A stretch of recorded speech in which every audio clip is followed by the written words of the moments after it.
Ang durian, notorious sa kanyang di kaaya-ayang amoy, pero saksakan ng sarap. Indeed, it is more than meets the eye.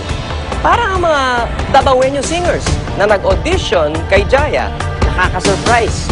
Sino-sino pa kaya ang may unique first impression sa ating celebrity mentor?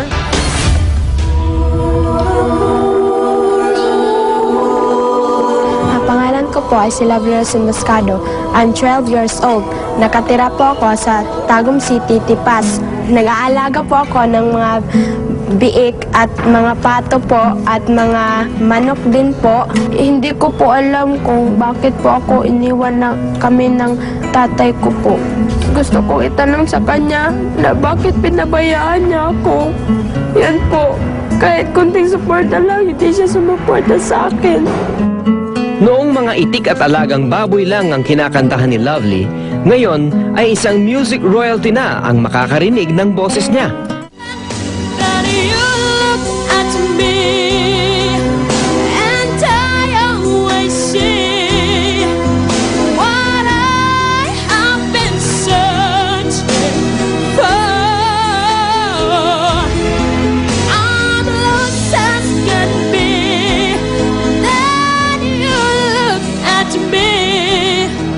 Darasal ako sa Panginoon na manalo sana ang anak ko. Makalusot sana dito ang anak ko. And I am not lost anymore.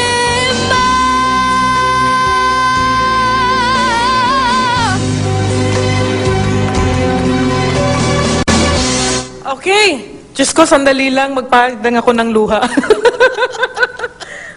Diyos ko, day. Anong dahilan mo? Ba't ka sumali? Kasi po, mahirap lang po kami. Alam mo, nakikita ko yung hirap. Nakikita ko yun. At nararamdaman ko. May talent ka. Hindi ka tumayo dyan na contestant. Nag-perform ka. So, ayokong masayang yan. Yes, I will consider you.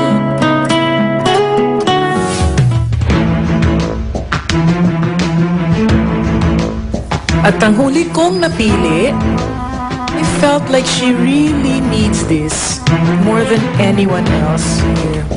So I want you to love this person, be happy for her. Ang pinili ko, wala kaming mamasahe. Kahapon, bininta ko yung bihig ko para makapamasahe lang kami dito kaya. Ay si Lovely Rose Emboscado.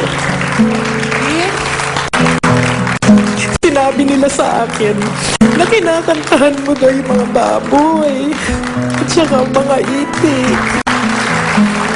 Alam mo ba kung bakit kita pinili? Dahil kailangan marinig ka ng mga tao. At kailangan lakasan mo yung loob mo. Kasi balang araw talagang sisikat ka. Lovely Rose Emboscado is now officially Jaya's third protege from Davao, together with Archie and Joshua. Ang duo ni Alijo and Janbeth, together with Lyra and Ricky, ang proteges ni Jano.